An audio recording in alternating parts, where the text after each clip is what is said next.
Good afternoon. I'm Colin Ribnerine, a partner with the law firm of Berger Singerman, formerly General Counsel at the State of Florida Office of Financial Regulation, 20 years as an attorney for the state of Florida.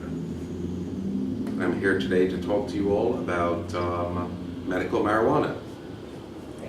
How did the medical marijuana debate start in Florida?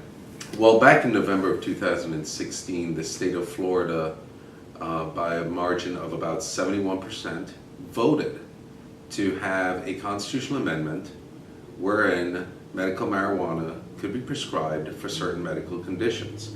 There were 10 conditions expanded beyond the use of low-grade THC for epilepsy. It directed the Department of Health to promulgate regulations by July 1st of 2017, and then to have those regulations actually implemented by October 1st of 2017. So what has the Department of Health done since the passage of the amendment?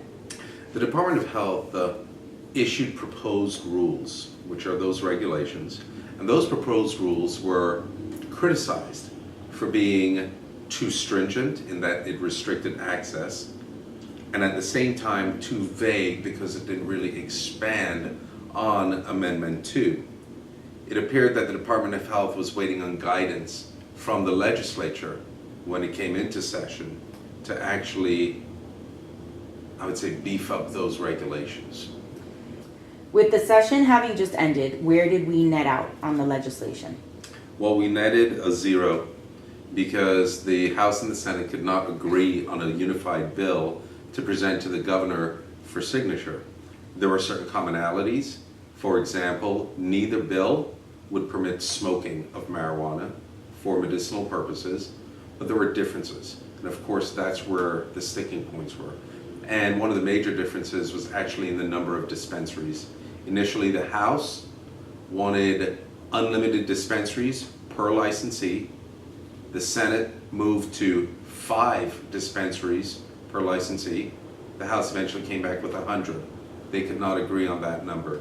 At the end of the day, session ended and there was no unified bill provided to the governor for signature. And where do we go from here? Where do we go from here now is to wait for the Department of Health. The Department of Health has to basically promulgate rules based upon the constitutional amendment. I believe they were waiting to get guidance from the legislature that never came.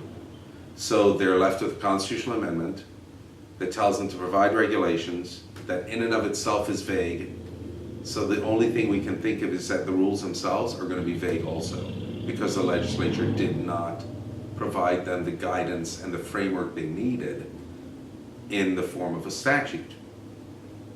Where else can we go from here? Possibly there's been talk about a special session to deal specifically with the medical marijuana issue. And that's what we're waiting on.